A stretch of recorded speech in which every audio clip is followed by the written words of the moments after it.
Hey everybody, this is just a quick walkthrough of Stalupa, which is a web application for the search and analysis of music scores.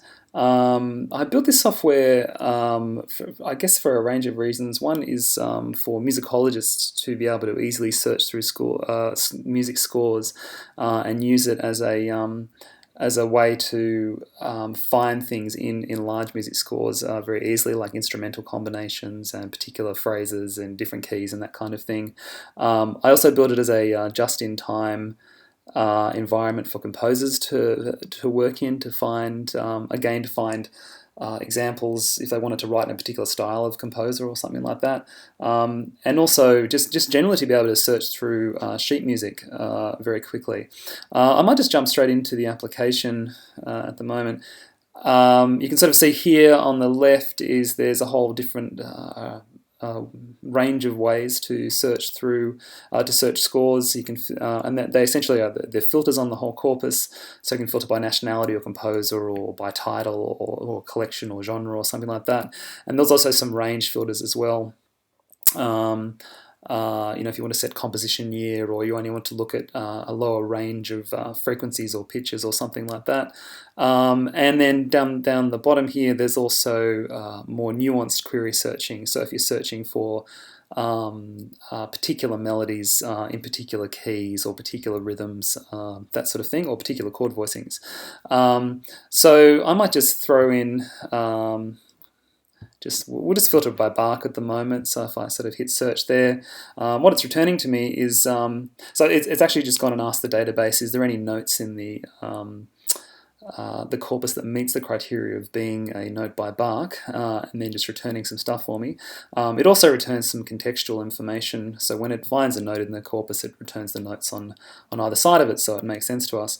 And if I go through here, you can sort of see that these are all just different examples by bark. One of the cool things is you can play these examples if you like, so there we go. It's probably a bit slow, so we can maybe speed that up. Try that again.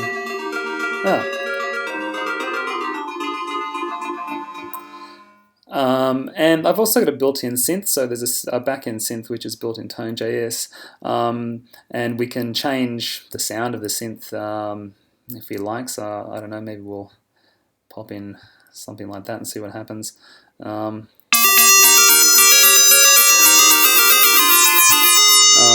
it's kind of psychedelic pretty fast.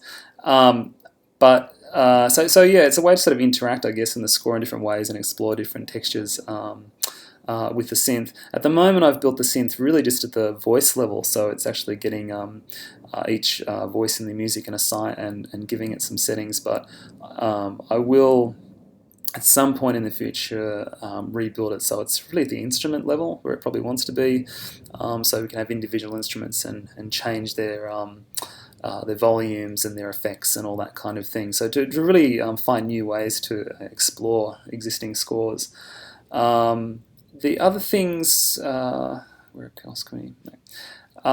The other cool thing you can do is if you wanted to pin an example. So if you were searching for in a score and you found something that was particularly interesting, so here's a bark invention, you can pin that.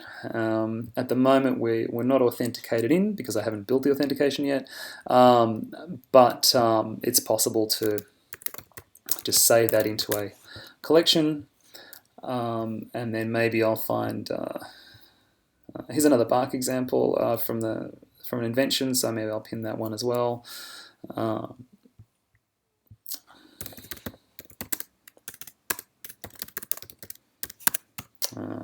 And I can pop into those and they're sort of sitting there in my collection. So if I wanted to do things like make notes about this particular a location in the score or something that the composer is doing, I can do that. So it can really function as a way for musicologists to sort of find exact points in scores and annotate them. In the beta release that I'll hopefully will be coming soon, there's the capacity to download those and export them to PDF or export those examples to MIDI or whatever you want to do. Some other things, there's also, you can change the search options a bit. So I'm still working on this, but if you wanted to have an environment that was sort of so you'd have a more piano roll sort of work in, you can do that kind of thing, or you wanted more room to deal with the synth, you can do that as well.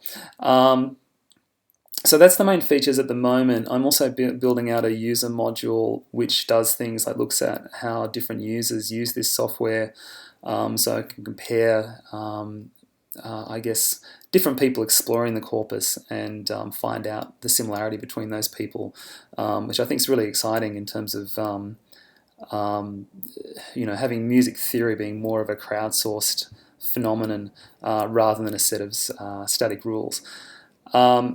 Probably the only other thing I wanted to mention was there is a web API for this software, so you can read more about the software over here, so all the features and its use cases and stuff like that. But the web API is particularly cool because it basically just has all those all the search options that you can put in as parameters, and you can just get it back as data. So my experience is that people tend to work in a range of different ways, and maybe they don't want the full-on web application type setting. They might just want the data, and so I've designed a web API with that in mind. So if we just do a search with no criteria, it'll just return some random stuff. And what it's just returning is the data that I'm using to make the visualizations that you would have just seen a moment ago, and then we can pop to those full results there. So if you wanted just to get access to a whole slew of JSON data to use in Jupyter Notebook or MATLAB or wherever you're working, it's possible to do that, and then you don't need to use the application if that's not your thing. So that's pretty much it at the moment.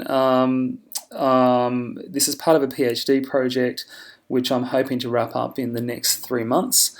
I'm right in the middle of putting a new, I'll just pop back in, putting a new query engine to the back end. So I've broken a lot of stuff, especially down in the query search. And this is primarily because I wanted to, at first I wasn't including rests, but just including notes with the data, but now my data set has all notes and REST events and a whole bunch of other metadata things. And it's a MongoDB query engine rather than what I was doing before, which is most of the prep was happening in Python. So I'd say in about 2 or 3 months that'll be ready to go, and then I'll release it out into the wild. There is generally, if I'm just designing this in a way that I think works well for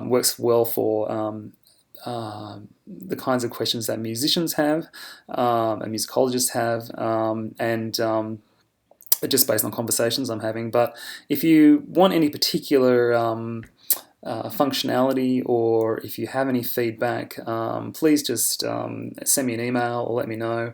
All the details, my details are on the About page, and then I can prioritize something or build it in.